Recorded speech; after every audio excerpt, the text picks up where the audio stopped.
Olá, estamos aqui novamente, mais um episódio das nossas webconferências, hoje com essa colega muito querida, médica, cientista, ela é agora gestora, não, agora não, bem antes, né, gestora já de um núcleo, que ela vai contar essa história para vocês na CESA, mas agora finalmente gestora aqui também conosco, né, do Complexo Hospitalar EBSER, UFC. Então, nós estamos muito felizes, doutora Magda, estamos aqui, dando continuidade ao nosso projeto Ciclo de Palestras em Saúde Digital, e do NUTEDS, FAMED, UFC. Esse ciclo, ele acontece todas as terças e quintas-feiras, das 12 às 14 horas, e vocês podem nos acompanhar de forma síncrona agora conosco, mas também de forma assíncrona pelo canal do YouTube com o mesmo nome. Então, estamos aqui, doutora Magda, em um projeto em parceria com o programa Telesaúde Brasil Redes, em que ele fortalece o SUS de diversas maneiras, mas principalmente qualificando essa rede de atenção primária especializada mais longe, né, dos grandes centros, mas trocando também muitos saberes com eles, né, através de uma comunidade de ensino e aprendizagem e práticas. Então, seja muito bem-vinda, a senhora pode se pode, né, se apresentar da melhor forma que quiser, mas vai demorar uma meia hora para ela contar todo o látis dela, eu não sei exatamente o que ela vai escolher, mas bem-vinda, a sala de aula é sua. Obrigada, Sheila. Primeiro queria agradecer, né, o convite do NUTEDS, e em nome, assim, seu nome, do Dr. Luiz Roberto, né, a gente estava conversando aqui um pouco antes, que eu sou cria dele, então sempre é um prazer estar retornando aqui a essa casa, e como você falou, estava na gestão, né, passei um tempo na gestão na Secretaria Estadual de Saúde, que vou trazer um pouco da experiência, e agora estou assumindo a gestão do Hospital Universitário, né, junto com uma equipe muito legal que já está lá, e gerência de atenção à saúde, né, a GAS, e esses projetos todos vão ser muito importantes para a gente conseguir tentar, pelo menos, ou vamos fazer, né, implementar várias parcerias para a gente trabalhar a telesaúde e telemedicina dentro do complexo hospitalar. Tudo, com certeza. Obrigada, viu? Estamos também disponível. E aí, só a Sheila pediu para me apresentar, né? Eu sou Magda, sou médica de família e comunidade de formação, sou professora do Departamento de Saúde Comunitária aqui da UFC também, né? E sou entusiasta, sou reguladora, que é também uma coisa importante, eu acho, falar, né? Sou médica reguladora, fui médica reguladora na CESA, também no SAMU Municipal, e aí eu vou trazer um pouquinho hoje do que é que a gente pode fazer de telesaúde, de telemedicina específico, no sistema todo, né? E o que é que está acontecendo. Conhecer vários pontos da rede para a gente conversar um pouco. Tá bom, obrigada, Sheila. Então, me pediram para falar de telesaúde e aplicação na telemedicina, né? Fiz um roteirinho muito simples de como é que a gente vai se conduzir hoje, é uma horinha que a gente vai conversar. Então, eu vou falar um pouco de legislação, das normativas, tudo que a gente vai fazer, é importante a gente saber se a gente pode fazer e como a gente deve fazer. E vamos falar da aplicação e dos desafios que a gente tem para implementar. Acho que a primeira coisa que a gente precisa entender, quando a gente fala de telesaúde e telemedicina, é que a gente está vivendo uma era de inovação, né, e disrupção. Esse slide é um slide que eu gosto muito, porque inovação não é só criar algo novo, né? É criar algo disruptivo, que mude o jeito com que a gente se relaciona. E trazendo para os celulares, né? Até um determinado momento do desenvolvimento da tecnologia, o celular era basicamente para falar, né? Falar com outra pessoa. E quando é que muda isso drasticamente, né? Quando a gente quase não usa o celular para falar, a gente se comunica de outras formas. E aí sim é que a gente tem a inovação, que a gente tem a disrupção. É quando a gente deixa de usar um telefone móvel só para falar e utiliza hoje em dia para praticamente tudo. E a gente segue um pouco, e quando a gente fala de medicina e fala de inovação e fala de telemedicina, a gente tem que entender que momento disruptivo de paradigma é esse que a gente está vivendo. E aí, só fazendo uma breve retrospectiva de como se fazia medicina antigamente, de como o médico se comunicava. antigamente com a família, com os pacientes, né? Então, antigamente ele ia em casa, ele fazia avaliação, naquele quadro que está à direita, é um quadro que mostra, inclusive, né, tem uma religiosa, então, antigamente, as instituições religiosas eram muito presentes no cuidado com os doentes, e isso fazia parte. E aí, depois de um determinado momento, houve uma mudança na medicina, e o paciente e seus familiares começaram a procurar os médicos nos seus consultórios, no seu local de trabalho. Em um determinado momento, os profissionais de saúde e os médicos começaram a se juntar. E aí aparece uma outra forma de atendimento, uma outra forma de comunicação, que são as clínicas, as cooperativas, os hospitais, né, mais modernos.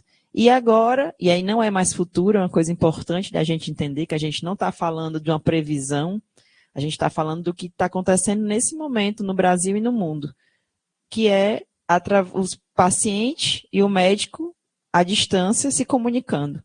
Então, é importante a gente entender, né, que não é só uma mudança de tecnologia, não é simplesmente abandonar o papel, é trabalhar num outro cenário, numa outra conformação de mundo, em que a gente se comunica agora também desse jeito, não somente, mas também. E aí, trazendo um pouco do que a Sheila falou, da minha experiência, né, que eu tive na gestão da Secretaria Estadual, na qual o núcleo de telesaúde da SESA ficava dentro da Secretaria Executiva de Vigilância e Regulação. E eu optei por simplesmente pegar alguns slides que a gente utilizou em vários trabalhos que a gente fez, né, e reproduzir eles hoje, para vocês verem, né. Então, uma diferença quando a gente fala de e-saúde, né, e fala de saúde digital. Quando a gente fala de e-saúde, a gente está falando para prestação de serviço com mais qualidade, com mais eficiência, por meio de tecnologia. E quando fala de saúde digital, a gente precisa entender que a gente está partindo da necessidade do paciente, né? E a gente vai inovar baseado na necessidade do paciente. Então, a saúde digital, ela engloba, inclusive, tecnologias que a gente não conhece ainda e que muitas vezes não estão regulamentadas.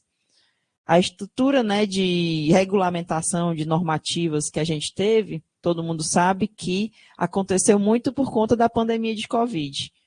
Existia já um know-how, existia um acúmulo, mas que só foi possível ser aplicado durante a pandemia. E a gente está, nesse momento, colhendo esses frutos. E é um grande passo, né, que foi muito importante, que todo mundo que lida com telesaúde, com telemedicina, precisa conhecer, que é a Resolução 2314, de 2022. É ela que define e regulamenta a telemedicina no Brasil. E a gente tem que sempre lembrar que todos os preceitos éticos legais, principalmente os éticos, que a gente utiliza no presencial, são os mesmos preceitos que a gente deve utilizar quando a gente está falando de telesaúde, de atendimento à distância, de teleatendimento. E essa resolução, provavelmente, ela sempre vai estar em aprimoramento, porque, como eu falei, existem tecnologias que vão surgir a cada momento, então ela vai ser uma resolução que vai estar sempre em construção. A gente também tem uma lei, que é uma lei que veio mudar, inclusive a Lei 8080, né, que é a lei do SUS, que é a Lei 14.510, de 2022, que autoriza e disciplina também a prática da telesaúde em todo o território nacional. E aí, telemedicina, né? O tema hoje é telemedicina. A telemedicina, na verdade, é o ato médico, né? Lembrando que telesaúde é quando a gente abrange todos os outros profissionais da saúde, e a telemedicina é quando a gente está falando dos atos médicos intermediados por tecnologia da informação e comunicação. Então, a gente vai focar hoje na telemedicina, mas lembrando que a gente possui na telesaúde, eu vou falar depois no finalzinho um pouquinho, outras profissões e outros cenários onde a gente pode ampliar o cuidado à saúde desse paciente. Uma dessas que eu até coloquei, né, eu coloquei as resoluções que falam regulamentam a telemedicina, mas, por exemplo, o Conselho Federal de Farmácia, ele tem uma resolução própria, que é a 727, de 2022 também, que traz qual é o rol dos procedimentos que o farmacêutico pode fazer, que são quando a gente faz a prescrição, né, dos medicamentos isentos de prescrição. Então, o farmacêutico, ele também pode se utilizar da telesaúde, e eu trouxe aqui porque muitas vezes, quando a gente fala principalmente de telemonitoramento, essas competências, elas podem se sobrepor, mas é importante saber que o telemonitoramento da farmácia, ele tem uma resolução específica para isso. E aí os conceitos, vou passar muito rapidamente, porque eu acho que a maioria do nosso público já deve conhecer, mas lembrar que quando a gente fala de telemedicina, a gente está falando de duas possibilidades. Quando a gente fala de tempo real, online, on time, a gente está falando de tecnologias síncronas que acontecem, né, ao mesmo tempo, e o offline, que é assíncrona. Então, acontece muitas vezes a consulta com o paciente e depois existe uma avaliação, né? O que é que traz também hoje a normativa? O registro completo, né, que antes era obrigatório, hoje ele não é mais, né? Então, assim, não precisa, assim como na consulta presencial, né, você não precisa registrar com áudio, com imagem, com vídeo. Então, esse mesmo princípio ele é adotado na telemedicina. A gente vai conversar que a gente precisa ter um registro, um prontuário, mas não é necessário que essa consulta, que esse atendimento, ele fique gravado em áudio, vídeo e imagem, assim como é feito na consulta presencial, né? Não é cobrado isso, não faz sentido cobrar na telemedicina também. O médico, para fazer esse atendimento, ele precisa ter uma assinatura digital qualificada, né, no padrão ICP. E aí, lembrando, ICP Brasil, lembrando que hoje em dia também o próprio Conselho Federal de Medicina, o CFM, disponibiliza para os médicos uma assinatura digital. Muitas empresas, muitas instituições também fazem isso para os seus médicos, para que eles possam atuar, né? E uma das coisas que a gente precisa entender um pouquinho do que é o conceito, que é trabalhar em linhas de cuidado. Então, quando a gente está trabalhando com o paciente, a gente não está trabalhando com o paciente isolado, a gente está trabalhando com uma linha de cuidado que muitas vezes faz parte da rede pública, faz parte da rede privada, vou mostrar para vocês que tem, né? Então, existem normativas específicas dessas redes. E dentro da resolução, a gente tem algumas categorizações de modalidades de telemedicina. Dos desafios que a gente tem é que muitas vezes esses termos são usados de maneira inadequada em alguns serviços. Eu vou trazer para vocês aqui o que é que traz a normativa. Mas, por exemplo, se vocês colocarem teleinterconsulta, muitas vezes vocês vão ver que não é uma teleinterconsulta, mas é sim uma teleconsultoria ou um telemonitoramento. Então, alguns serviços acabam fazendo confusões. E aí eu também optei por trazer para a gente sedimentar esses conceitos. Então, a gente tem teleconsulta, teleinterconsulta, telediagnóstico, telecirurgia, telemonitoramento ou televigilância, teletriagem, teleconsultoria médica. Todos esses aqui que eu vou falar hoje são teleatendimentos médicos. Teleconsulta é aquela consulta médica que não é presencial, mediada, né, por tecnologia de informação e comunicação, quando o médico e o paciente estão em espaços diferentes. E aí, uma coisa importante que a normativa traz, Magda, quanto tempo eu posso atender para sempre o meu paciente só por teleconsulta? A normativa traz que pacientes com doenças crônicas, que precisam de um monitoramento crônico, eles devem ter pelo menos uma consulta a cada 6 meses, né? Então, esses intervalos de acompanhamento por teleconsulta não devem ser superiores a 180 dias ou 6 meses. Então, não é recomendado que o médico atenda sempre aquele paciente por teleconsulta, mas que ele veja pelo menos a cada 6 meses presencialmente esse paciente. E aí, como eu falei para vocês, a gente está falando de serviços públicos e de serviços privados. Esse aqui é, por exemplo, o atendimento da Unimed, né? Você escolhe quem tem o plano. Eu não tenho esse plano, então eu não sei exatamente, nunca utilizei. Até agradeço a pessoa que me cedeu esses prints, eu pedi para ela entrar e fazer uma simulação.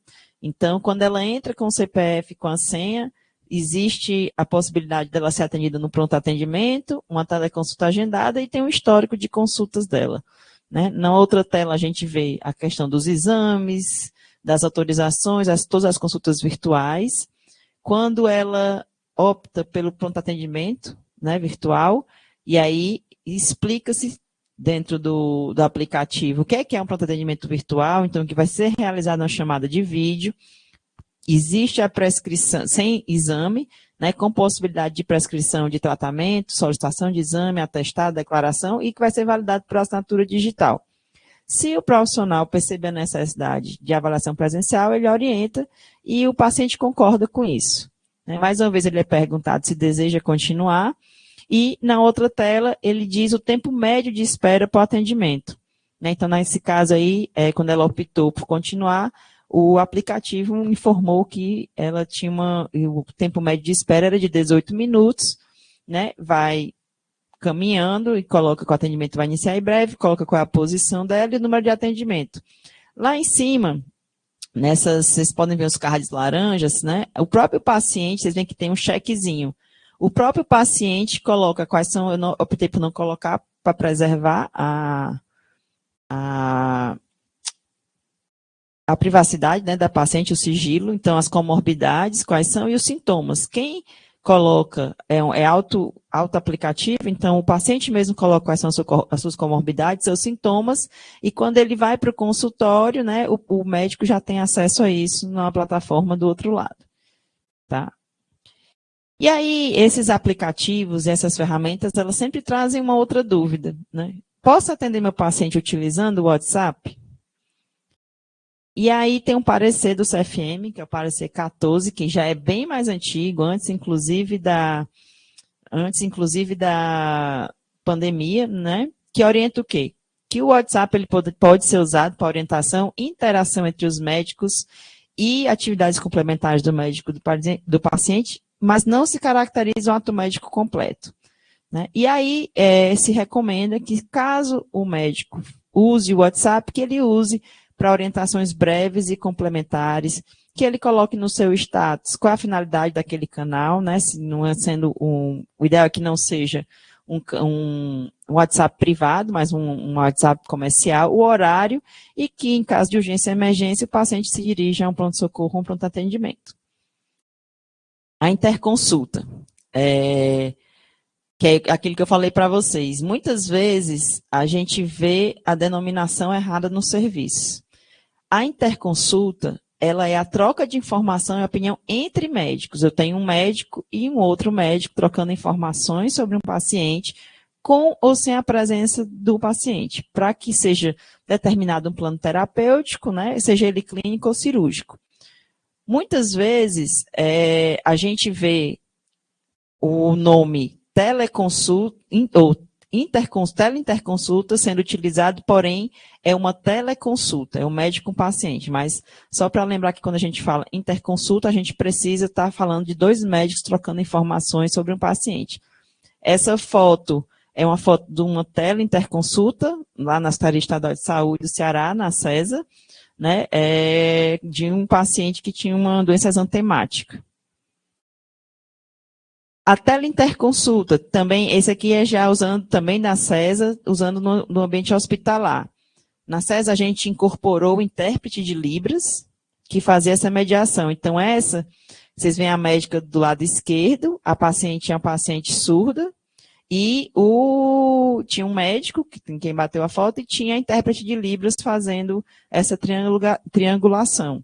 Né? Então, é uma outra maneira também, um outro tipo de teleinterconsulta que pode acontecer.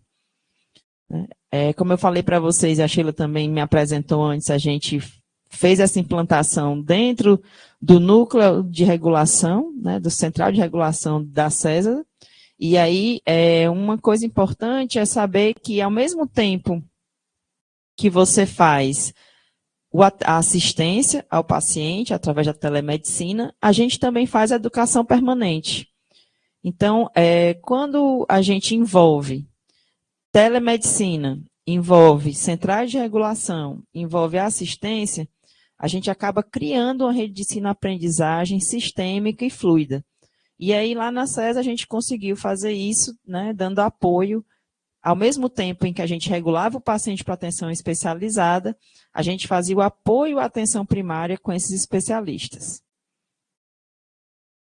Esse também é outro projeto que a gente usa telemedicina, que é a tele-UTI, né, que é um modelo de teleinterconsulta. o intensivista, que é nesse caso é o Cezinha, né, está fazendo o que a gente chamava de round clínico, ele está se comunicando com um médico que está numa UTI, geralmente uma UTI de região metropolitana. Foi criado, numa época, esse projeto, na época da Covid, em que a gente não tinha intensivista para estar atuando em todas as UTIs do estado. Então, esses intensivistas ficavam lá no núcleo da CESA e faziam rounds clínicos em várias UTIs à distância. Então, vocês veem raio-x, discutindo o caso, e é uma outra modalidade que pode ser feito. E essa aqui é uma que eu acho que é sempre importante quando a gente implanta um serviço que usa telemedicina, a gente sempre avaliar, em todo projeto que a gente faz, né? Planeja, age, é o PDCA, né? Desenvolve e avalia. E aí, o que a gente viu no primeiro momento? Esses slides são antigos, porque eu saí da CESA já há algum tempo, então eu peguei os slides que eu tinha da época. A gente viu que com essa modalidade, a gente conseguia cancelar 7% da demanda de UTI, a gente conseguia dar alta com essa modalidade a 8% dos pacientes. Né? Então, assim, isso diminui muito a fila da UTI para regulação. Né? A maioria dos pacientes eram prioridade tipo 1, mas tinham pacientes com prioridade 3, e os principais diagnósticos síndromes eram infecção de vias aéreas superiores e sepse, além de síndromes coronarianas. Então, assim, é um serviço que ajuda muito o sistema de saúde e o paciente. Algumas orientações para quem quer começar, né, a trabalhar com telemedicina. Primeiro, como eu falei para vocês, é ter um certificado digital, né, na formatação ISCP Brasil. Coloquei aqui um link, como vai ficar gravado, depois vocês podem, quem quiser acessar. Usar uma plataforma que tem estrutura para emissão de receituário, relatório atestado e outros. Tem o CFM, tem a portal do CFM que faz isso para os médicos, né, se cadastrarem. E eu uso, não estou fazendo propaganda, não tenho conflito de interesse nenhum, mas eu uso tanto o CFM quanto eu uso o Memed. Eu acho uma plataforma muito simples e cria um banco de dados dos seus pacientes lá. Né? Você precisa ter um canto, né, que verifique essa autenticidade e sempre, se possível, usar o prontuário eletrônico de saúde. Se não, fazer o registro mesmo em papel no prontuário físico. A teleconsultoria, e pelo que a gente tinha passado aqui, não tinha desformatado, mas a gente vai falar. A teleconsultoria, ela é um modelo parecido com uma teleinterconsulta, só que não existe o quadro clínico do paciente. Não são médicos que vão tomar decisões terapêuticas para um paciente. É quando o gestor e médico se reúnem para esclarecer procedimentos administrativos e ações. É uma modalidade que não é muito mais livre, muito mais leve, porque você não precisa fazer esse registro no prontuário eletrônico. Tá? O telediagnóstico. O telediagnóstico é quando a gente faz o ato médico, né, de diagnóstico à distância. A gente tem a transmissão, seja de gráfico, de imagem, de dados. É importante saber que o médico que vai fazer esse diagnóstico do outro lado, ele precisa ter um registro de um RQE na área relacionada ao procedimento. E que o serviço onde esse exame está sendo realizado deverão contar com o responsável técnico médico. Ressaltando, né, deverão contar não significa que o médico tem que estar lá. Pode ser feito, por exemplo, por um técnico de enfermagem treinado, pode ser feito por um enfermeiro treinado, mas tem que ter um responsável técnico. Eu vou aprofundar mais um pouquinho nessa figura, mas só, essa aqui é uma figura do Lancet, falando como é que é a teledermatologia lá. Né? Então, o paciente vai na atenção primária, remotamente ele envia o caso para o especialista faz uma avaliação e, se precisar, o paciente é encaminhado para o dermatologista para uma consulta presencial. Né? Tem vários manuais de teledermatologia. Um deles é o da Universidade Federal de Santa Catarina. Inclusive, falando dentro do protocolo deles, como é que você deve bater uma foto. Então, dentro do protocolo de Santa Catarina, eles orientam, né, bater fotos panorâmicas do corpo todo, em traje de banho, anterior e posterior, foto panorâmica da região da lesão, então se é uma lesão no rosto, na face, bater uma foto só do rosto, uma foto de aproximação que utilize uma régua para mensurar o tamanho dessa lesão, e se houver, no caso, né, o dermatoscópio digital, para enviar a foto da dermatoscopia. Tem um manual também de boas práticas da Sociedade Brasileira de Teledermatologia, para quem quiser, que tem muito dessas orientações. E uma outra possibilidade de telediagnóstico, por exemplo, é a otoscopia. A gente, às vezes, acha que os devices, né, os instrumentos que a gente utiliza para o exame físico à distância são super caros. Eu trouxe para vocês um exemplo de que nem sempre é tão caro e muitas vezes é muito mais barato fazer a aquisição, né, desses devices para a gente conseguir ampliar o cuidado. Então, esse otoscópio, esse aqui é da Amazon de ontem, diminuiu até o preço, era 150, e está R$140, né, esse otoscópio sem fio de Bluetooth, que eu já usei várias vezes com alguns médicos em supervisão, só para vocês terem, eu não sei se para quem está em casa assistindo, vocês conseguem visualizar a riqueza da imagem, né? Mas é uma imagem bem boa, você faz otoscopia, você bate a foto, e aí você pode, tanto o paciente na hora que está vendo, na hora que está sendo feita a otoscopia, a gente mostra para o paciente na tela do celular, como a gente printa e encaminha para o otorrino em caso de dúvida. Então, só para vocês verem, registro de lesões que a gente já discutiu. Então, otite média aguda, perfurações, hemantímpano com retração de membrana timpânica. Então, isso tudo a gente fez com um otoscópio de R$140 de Bluetooth, né? E muitas vezes a gente evita o encaminhamento desnecessário para o paciente. Ao mesmo tempo que evita um encaminhamento desnecessário, a gente consegue encaminhar aquele que realmente necessita. E aí, como tirar, esse é um do manual da Sociedade Brasileira de Dermatologia, né, que é como tirar fotos para teledermatologia. Então, boa iluminação, coloque o flash, se possível, a área externa, ou então usar um abajur e uma lanterna, né? Se você precisa tirar mais de uma foto, coloque o marcador, a fita métrica para dimensionar, aí aquilo tudo que eu falei, né, a foto panorâmica, uma foto panorâmica da área de lesão.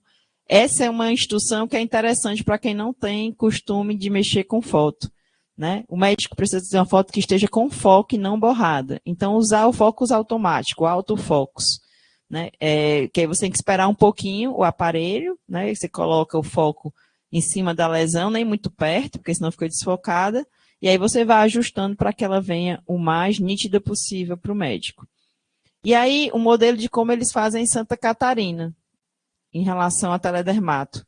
Então, o paciente se consulta na unidade básica de saúde, o médico da unidade básica solicita o atendimento, né, em telemedicina, uma enfermeira vê o exame, passa para um dermatologista, é tudo feito dentro de um sistema que chama STT, que é inclusive um sistema que está sendo desenvolvido nos hospitais universitários da EBSER. Espero que essa tecnologia consiga chegar também para a gente, né? E a partir desse exame que chega para esse médico, ele lauda e devolve tanto para o paciente como para o médico da atenção primária. Como eu falei, do mesmo jeito que evita que o paciente que não precisa chegue no especialista ou que possa resolver logo, ele também faz com que esse vínculo com a regulação, esse vínculo com a assistência faz com que, inclusive, esse paciente possa ser priorizado. E eu acho que esse é o grande pulo do gato que muda essa perspectiva de que antes a gente achava, isso pode acontecer, que o simples serviço de telesaúde ou de telemedicina ele é suficiente. Pode até ser que seja, mas ele é muito melhor aproveitado se ele estiver integrado à regulação, se ele estiver sendo feito com especialistas locais. Então, por exemplo, eu posso ter uma avaliação de um médico do Sírio-Libanês ou do HCOR, mas esse médico ele não conhece a rede do Ceará. Então, ele não tem nem a possibilidade de encaminhar ou de priorizar esse paciente dentro da rede. O ideal é que, assim, na minha visão, é que a minha opinião, né, é que essa estrutura de telemedicina, ela esteja vinculada a uma estrutura de regulação ou de assistência. Então, na hora que o médico ele avalia um paciente como grave, como alto risco, ele já consiga fazer o encaminhamento desse paciente para o ambulatório ou para a cirurgia, ou realmente faça com que a jornada dele seja menor. Não adianta a gente ter telesaúde ou telemedicina para complicar a jornada do paciente, enquanto a gente pode reduzir ela. O telemonitoramento. Né? O telemonitoramento, aí eu estou falando da coleta de dados, simplesmente a transmissão, para manejo, né, sem que o paciente precise se deslocar. E aí, uma das coisas interessantes da normativa é que a interpretação de dados e esses laudos, né, tem que ser feito por um médico, mesma coisa no CRM da jurisdição e que tem RQE nessa área especializada do exame, né, e que todos esses dados que forem monitorados sejam registrados no prontuário do paciente, seja ele eletrônico ou físico. E aí um exemplo mais clássico, que hoje todo mundo está acostumado, que é a bomba de insulina. Né? Outro telemonitoramento que talvez a gente estava discutindo, vindo da reunião agora com a direção da FAMED, discutindo esse tipo de iniciativa, que é utilizar device para o exame físico também. Né? Então, no telemonitoramento, além de resultado de exame, avaliação clínica e prescrição, eu posso utilizar esse aqui, deixa eu ver se eu coloquei, é um device que a gente usa, ele faz ausculta pulmonar, faz ausculta cardíaca, ele afere temperatura, faz otoscopia e horoscopia, né, com a câmera que ele possui. Então, é um aparelho super simples, cabe numa caixinha. Vocês veem aí do lado direito, né? Ele tem o otoscópio, o adaptador e poroscopia também, tá? Essas fotos são da Unicristos, que é onde já está utilizando esse device para o ensino, inclusive. Eles têm um piloto, se eu não me engano, em Camusim, tá? Esse rapaz aí que está fazendo esse exame físico é aluno de medicina ou técnico de enfermagem, né, no caso, pode ser feito. Essa aqui é uma foto de horoscopia de um outro, esse paciente que tinha feito não tem, então eu peguei aqui para vocês verem como é que fica. E aí o que é importante, né, que finalizar esse atendimento, aí sim tem que ser feito por um médico, né, ele faz a teleconsulta no final. Então vocês vejam aí, tá o casal, né, que foi o paciente foi examinado, e a médica que está do outro lado, a professora docente, que vai finalizar a consulta, que recebeu os dados do exame dele, que vai concluir a consulta por meio do telesaúde. Esse aqui foi uma proposta, a gente não implementou, mas foi uma proposta que a gente começou lá na CESA, para utilizar para monitorização de diabetes, tá? Só para a gente ver uma outra maneira de como a gente pode usar telemonitoramento no dia a dia. Então, a partir do cadastro, da importação de dados, a gente ativava a linha de cuidados. E aí a gente categorizava, né, a vulnerabilidade e o risco do paciente, tinha propostas de monitoramento da glicemia, se tem alteração ou não, avaliação dos pés, adesão ao tratamento. Como eu falei para vocês, alguma dessas ações não precisam necessariamente ser feitas por médicos. Existem normativas específicas para enfermagem e para farmácia, por exemplo, que podem ajudar nisso também. Então, só para mostrar como a gente pode desenhar propostas também de telemonitoramento. E não coloquei aqui, mas uma possibilidade também é utilizar os bots, que são aqueles robozinhos eletrônicos que respondem ao paciente no primeiro momento, né? Acabam fazendo o que eu vou entrar agora, que é a teletriagem. Então, o que é a teletriagem? Também é um ato médico, nesse caso, a gente está falando, né, de telemedicina, que existe a avaliação dos sintomas e sinais dos pacientes à distância para que seja feita a regulação ambulatorial ou hospitalar do paciente, definindo qual é o local que ele vai ser direcionado. Um caso clássico que a gente tem aqui já há algum tempo é o trombolítico, né, o caso do trombolítico utilizado no SAMU Ceará. Então, SAMU Ceará, o paciente chega com um quadro, né, de pré-cardialgia, é feito um eletro, esse eletro é repassado para um grupo que fica em Messejana 24 horas para fazer a avaliação. Se tiver dentro do protocolo, eles iniciam o trombolítico dentro da própria ambulância do SAMU.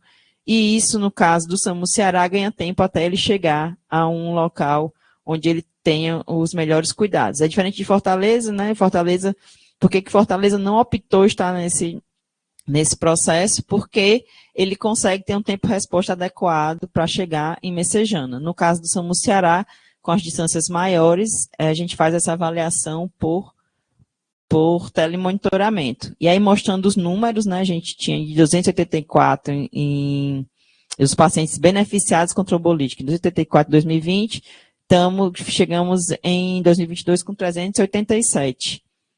E lembrar que uma das coisas mais importantes da teletriagem é que o estabelecimento, ou o sistema de saúde, ou o serviço, ou a rede, ela tem que oferecer todo um sistema de regulação para encaminhar os pacientes sob sua responsabilidade.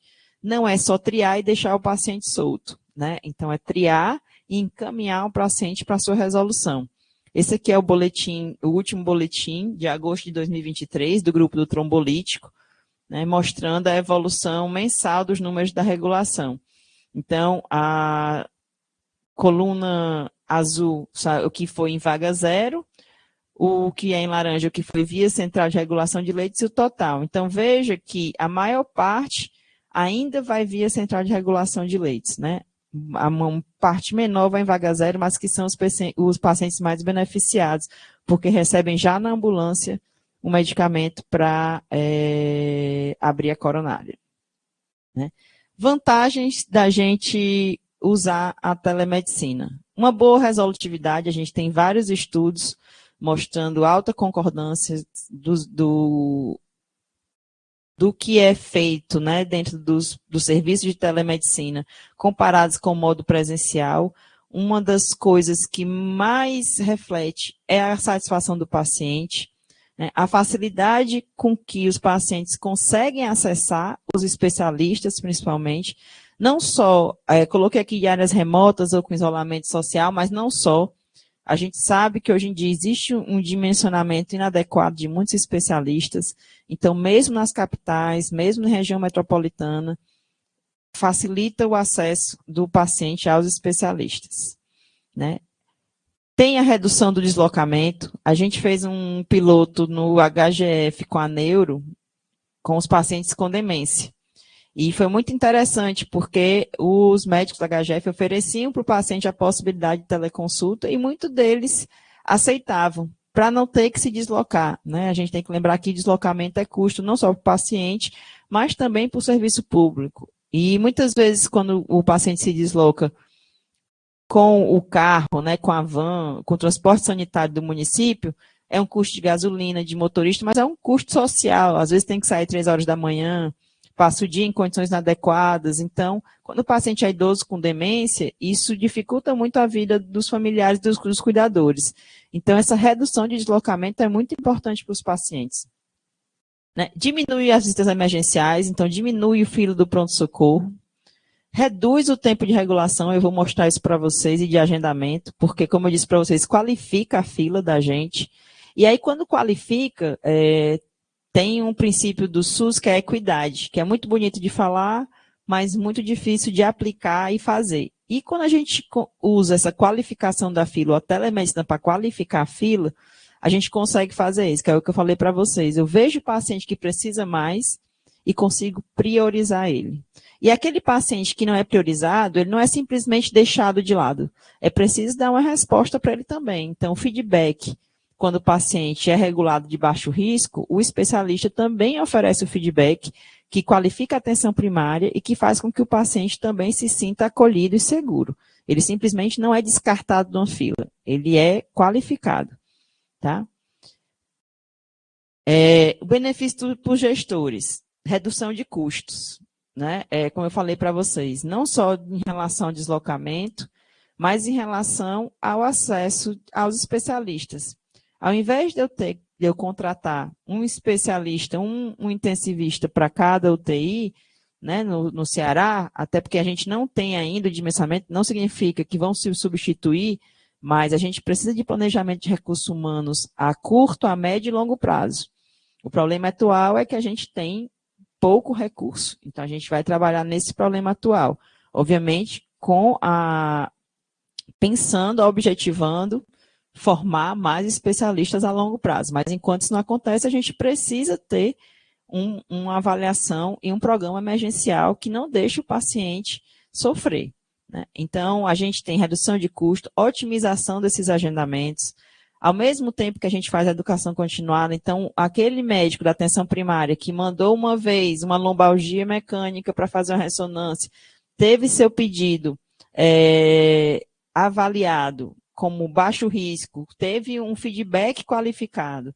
Não pedimos, não devemos pedir por conta disso, disso. Faça isso antes. Às vezes ele pede para conversar com o próprio especialista. Na segunda vez ele faz, na terceira vez ele faz, na quarta vez ele já sabe o que é que ele deve fazer, né? Aí a curva de aprendizado é muito diferente. E aí a gente tem que pensar com a rotação alta dos profissionais, essa educação continuada, ela é para sempre. Então não precisa ficar fazendo curso. Se eu tiver uma equipe de reguladores, uma equipe de especialistas à distância, de teleconsultores que façam isso de maneira sistemática, eu vou estar tendo uma qualificação, uma educação permanente continuada dos meus profissionais. Então, isso é muito importante também. Reduz o absenteísmo, porque faz com que o paciente seja avaliado, né, atendido e ter sua queixa acolhida no momento em que ele precisa. A gente sabe que o tempo é a quarta dimensão do diagnóstico, então, muitas vezes, né, se deixa passar, pode cronificar, pode agravar, e aí o paciente procura outras vias para resolver seu problema. Então, a gente consegue reduzir o absenteísmo com a telemedicina, né? E a gente consegue, pensando num processo mais macro, se a gente fizer o monitoramento de todo esse sistema, a gente consegue identificar fragilidades no sistema e na própria formação médica. A gente discutia também há pouco lá na direção. A gente no Brasil tem uma cultura de examinar muito o paciente, né, de tocar, e às vezes isso é bom, mas também a gente tem que ter um limite. Então, às vezes, que nos países da Europa e nos Estados Unidos, Canadá, isso já há algum tempo não existe, né? Então, eles trabalham com manequins de alta fidelidade, eles trabalham com laboratórios de simulação. E na telesaúde, a gente consegue, utilizando ferramentas de telesaúde, a gente consegue fazer com que os alunos vejam, inclusive, mais pacientes do que eles veriam em vivo, no serviço real, né? Na regulação, a gente teve uma experiência maravilhosa com os internos de saúde coletiva que passaram lá, e dentro do logbook da avaliação que eles fizeram no final, a gente via que eles não só viam mais pacientes, muitos mais pacientes do que no serviço normal, como eles viam casos também, conseguiam discutir casos que eles jamais discutiriam se eles estivessem num serviço, numa rotação clínica habitual. Então, a gente consegue, se tiver essa perspectiva pedagógica docente, fazer, inclusive, essa avaliação. Então, a gente qualifica a informação que está no encaminhamento, né, utilizando protocolo. Um paciente que chegou, acontecia muito isso no vascular e na endócrina, né? Chegar um paciente sem os exames adequados, aí chegou, tem que voltar, né? De novo, aí marca de novo. Então, hoje em dia, com a telemedicina, isso não ocorre. No momento em que o consultor, o especialista, avalia o paciente, ou avalia a solicitação do exame, ele já devolve para o médico, para a Secretaria Municipal de Saúde, qual é a necessidade, precisa qualificar esse paciente. Esse paciente precisa ter um exame X antes de vir para o especialista. Então, ele ganha tempo, né? Então, os pacientes saem da fila das especialidades. Quando esse paciente sai da fila, essa fila anda, né? Então, reduz a demanda e o tempo de espera e, como eu disse, materializa a equidade. Esse fluxograma do lado direito, se eu não me engano, é do Rio Grande do Sul. Se eu não me engano. Não sei se é do Rio Grande do Sul, Santa Catarina agora.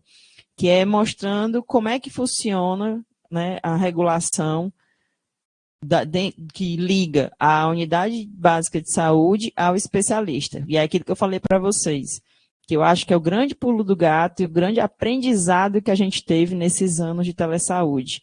dentro de uma lógica de sistemas de saúde. O paciente não está solto, ele está dentro de uma rede. E quem é que liga essa rede? Né? É principalmente os complexos reguladores da regulação. Então, a telesaúde, dentro de um sistema, ele precisa, ou ele vai ser muito mais eficiente se ele estiver junto da regulação. E aí, números, né? Como eu falei para vocês, a gente sempre avalia. Esse aqui é de 2022, foi a última avaliação que eu pude fazer em relação à teleconsultoria, que aí é como eu falei para vocês, a gente às vezes usa o termo inadequado, né? Não é nesse caso, o termo que a gente utiliza na SES é teleconsultoria, mas na verdade a gente está falando de uma teleinterconsulta. Então, um médico que solicita a um especialista uma avaliação. A gente tinha duas plataformas lá, né? Uma plataforma de saúde digital e uma plataforma que utilizava o WhatsApp para fazer essa comunicação. O que a gente observou quando a gente começou porque implementar esses sistemas é uma coisa que é importante falar para quem quer fazer isso. Implementar não é só criar e colocar para funcionar e mandar uma CI, e mandar um ofício e mandar um memo. É um processo todo que tem que ter equipe, que tem que ter equipe multidisciplinar, que tem que estar TI, tem que estar área de negócio, tem que estar todo mundo junto, né? E fazer reuniões periódicas de implantação, de monitoramento. Então, não é só decidir que vai usar a telemedicina, é como vai utilizar e sensibilizar essas pessoas e ouvir também, escutar o feedback. Eu estou com dificuldade para fazer isso. Então, a gente criou toda uma proposta, existia um grupo responsável só para fazer reuniões com a atenção primária e com os complexos reguladores, para tirar as dúvidas e para mostrar a ferramenta. Então, quase durante um ano, a gente fez várias reuniões, vários encontros online, Meet, né, para fazer com que as pessoas utilizassem. E precisa de comunicação, precisa de divulgação disso. Então, a gente conseguiu aumentar de 2022 para 2021, que foi, né, ainda tinha um restinho de pandemia, 376% o uso da teleconsultoria. Né? Lembrar, como eu falei para vocês, que pode ser feita por médico, mas pode ser feita por dentista, por enfermeiro, por fisioterapeuta, por farmacêutico. Nesse caso, a gente fazia, né, era principalmente médico, e principalmente quem pedia eram os médicos da atenção primária. Quais eram as especialidades? E aí, por que quando eu fui fazer a apresentação, eu optei por priorizar a dermatologia, porque era a especialidade mais demandada para interconsulta. Né? Dermatologia, odonto também era bastante, endócrino, cardiologia e neurologia. E aí, uma coisa interessante que a gente surpreendeu a gente. Quando a gente propõe telesaúde, telemedicina, a gente tenta encurtar distâncias. E aí, para vocês verem como a distância institucional, não só a distância física, ela é muito grande, o município que mais solicita interconsulta é Fortaleza, 28% foi Fortaleza. Por quê? Porque é o acesso, né? É a dificuldade do acesso. Não é só uma dificuldade da distância física, do chegar, é uma dificuldade do acesso. E essa avaliação também trouxe para a gente uma outra provocação importante. Todo mundo já ouviu falar alguma vez na vida, né, que a atenção primária é capaz de resolver 75%, 80%, 90%, cada hora alguém diz um número, né, de encaminhamentos. E aí quando a gente começou, eu queria até ter trazido, mas acabou que eu não coloquei. A primeira avaliação que a gente fez da interconsulta, a resposta era 63%. No final da solicitação, a gente tem uma avaliação, duas perguntas. Se evitou encaminhamento e pedir para dar uma nota. Na primeira avaliação que a gente fez, só 63% tinha evitado encaminhamento. Nessa última avaliação que eu fiz, pode até ser que tenha mais, porque a gente viu que variava, 83% dessas solicitações evitaram encaminhamento. Então, resolveu só com as orientações de especialista para o médico da atenção primária. E esse número, como eu disse para vocês, varia muito. Né? Vai de 63%, por exemplo, a gente já chegou a um mês de ter 92% de evitar encaminhamento. Esse paciente não entra no sistema, então reduz fila, faz rodar mais rápido e faz com que quem precise realmente chegue ao especialista. e a média, né, do conceito que davam era 9,6 para esse atendimento. Então, a gente avaliava que estávamos no caminho certo, estávamos sendo bem-sucedidos, né? Aí aqui, né, como era a resposta, né? Se respondeu a dúvida principal, então 90%, como eu falei para vocês, ali evitou encaminhamento, né, em 83%, mas atendeu a sua dúvida principal em 90% dos atendimentos. A maioria estava muito satisfeito, né, ou satisfeito, então tem ainda a melhorar coisas, e o tempo médio, essa teleconsultoria, interconsulta, ela acontece tanto de modo síncrono como assíncrono. Depende muito se o especialista ele tem uma escala, se ele está naquele momento. Então, a resposta média, né, o tempo de resposta média era 33 horas, né, então em dias era mais ou menos um dia. Pode melhorar? Pode. Quanto mais especialista a gente tiver disponível para isso, obviamente esse tempo de resposta deve diminuir. Mas entendam que aí também é uma coisa importante quando a gente trabalha com telesaúde e telemedicina. Que aparentemente a gente parece que fazer um atendimento, né, de telesaúde à distância, os números são menores. Lembra que é um atendimento que é um paciente. Então, assim, o mesmo médico que talvez não dê conta de ver, né, 15 pacientes no turno, muitas vezes ele também não vai dar conta de ver 15 pacientes dentro de um turno só. Então, às vezes a gente precisa entender que o número que aparece, né, na teleinterconsulta não é só o número, é um paciente também. E aí, alguns desafios para a gente terminar. Eu acho que, não sei se vai ter tempo para fazer respostas ou não, né? Mas a gente tem um desafio grande, que é realizar. A gente sempre, quando pensa, a gente pensa, vou estruturar, né? Preciso ter equipamento, preciso ter isso, preciso ter aquilo. E a gente não foca num dos principais recursos, que é o recurso humano. A gente esquece muitas vezes o recurso humano. E aí, o que é que a gente acontece muitas vezes? A gente quer trazer os mesmos processos que acontecem no físico para o digital. E não funciona desse jeito, né? Como eu disse, é um novo paradigma, é uma outra cultura, e aí a gente precisa não só de equipamentos. Eu lembro quando a gente começou aqui, que eu disse que eu sou cria do Dr. Luiz, por conta disso, a gente começou, assim que começou o projeto, a gente ia no interior, tinha um tele-ECG, e às vezes cheguei em alguns municípios e procurava onde é que estava o tele-ECG, onde é que estava a câmera, porque a gente tinha disponibilidade de câmera, né, webcam, câmera fotográfica, tudo, e estava guardado, né, porque não tinham feito treinamento, não sabiam usar, então estava entulhado. Então, não é só dar o equipamento, tem que dar às vezes tinha, mas não tinha rede para aguentar. Então, assim, além da infraestrutura, é letrar e mostrar para as pessoas as vantagens de usar esse tipo de tecnologia. Não só para os pacientes, como eu falei, tem vantagem para todo mundo. Tem vantagem para o gestor, tem vantagem para o profissional de saúde e tem vantagem para o paciente. Então, mostrar para as pessoas como é que isso vai facilitar a vida delas, né? Um outro desafio que a gente tem encontrado é interfaceamento e interoperabilidade de sistemas. Muitas vezes, os gestores, principalmente, e os profissionais, na ânsia, né, de querer executar esse tipo de projeto, elaboram sistemas que não se conversam.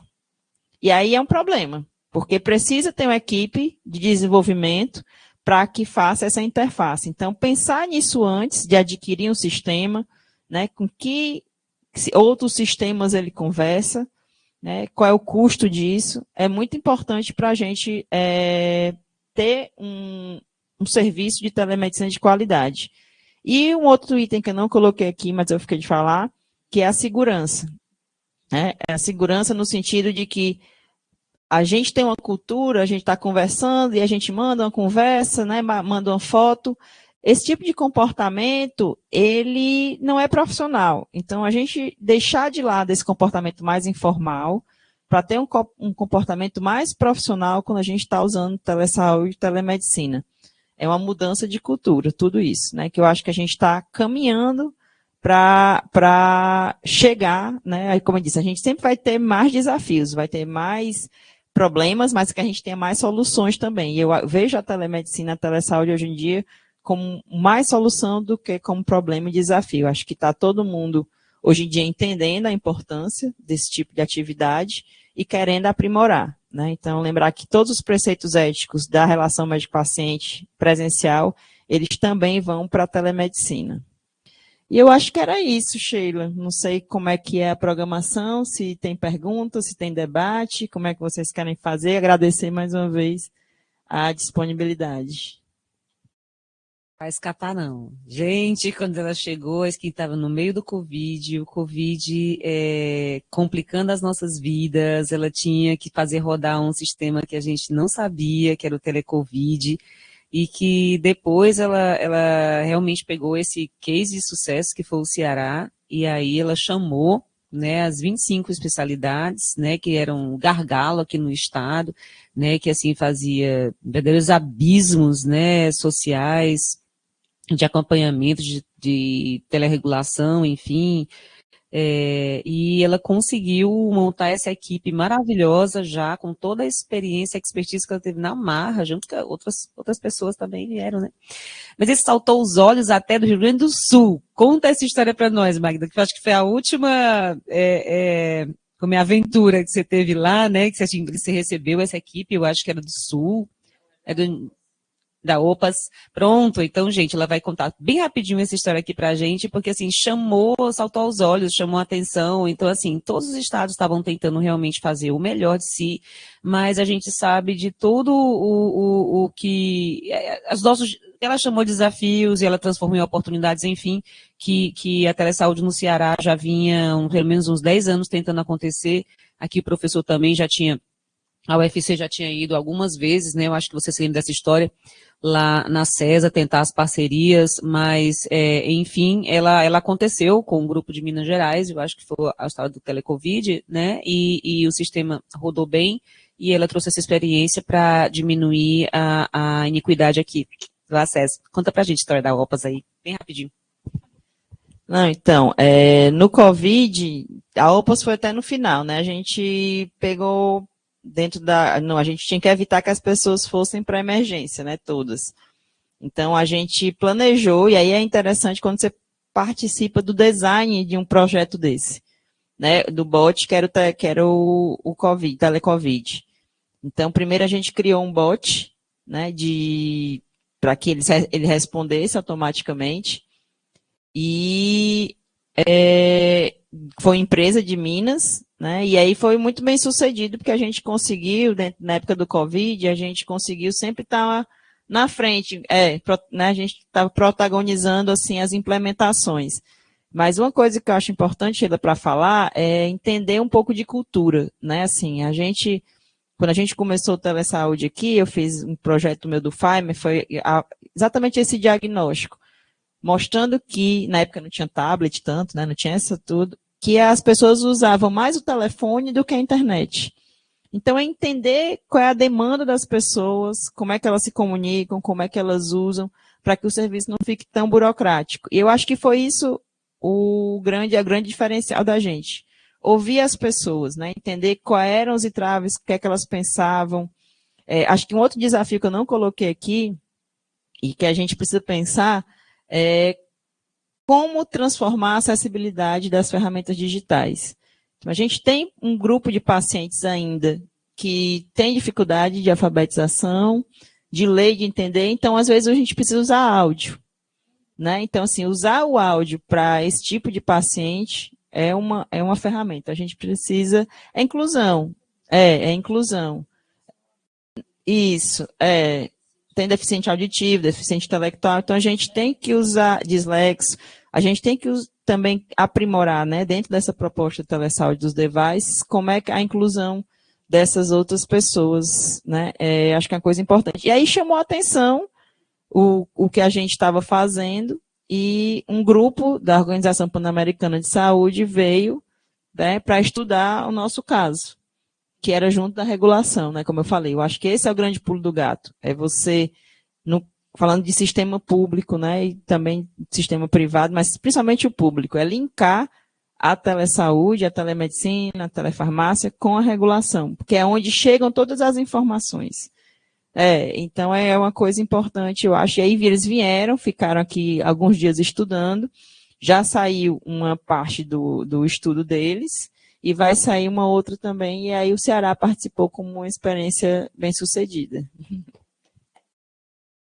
Gente, que pena, né? Que pena que a gente não pode ficar a tarde todinha aqui conversando, ela tem muito o que fazer, né? Mas assim, a gente agradece bastante. Ela agora parte da nossa comunidade, quem sabe não vai aparecer em um podcast, né, Flávio? Então, num videocast, a gente está pensando em uns mini cursos. Ah, mas já tem muita coisa sobre isso. Ah, mas não tem a nossa história, né? Eu acho que a diferença da Magda é porque ela não só estuda sobre isso, ela aplicou e ela rodou e ela viu e ela melhorou, fez ciclo de melhoria, apontou diagnóstico, fez análise situacional, enfim, né, ela teve como um gestor deveria estar, né, gente, em todos os pontos aí dessa rede, tentando ligá-los. Então, parabéns, Magda, mais uma vez, muito grata. Vocês fizeram a diferença aqui no Ceará. Eu acho que a gente poderia ter tido um desfecho, um pior cenário. A gente não teve um pior cenário, graças a vocês do Covid. E, na verdade, tomamos todas as lições de casa, né? E agora a gente está, como eu disse, né, melhorando a acessibilidade de pelo menos 25 especialidades que estavam realmente muito caóticas. Se você quiser terminar, né, com uma mensagenzinha, estamos aqui, né, se ouvi-la.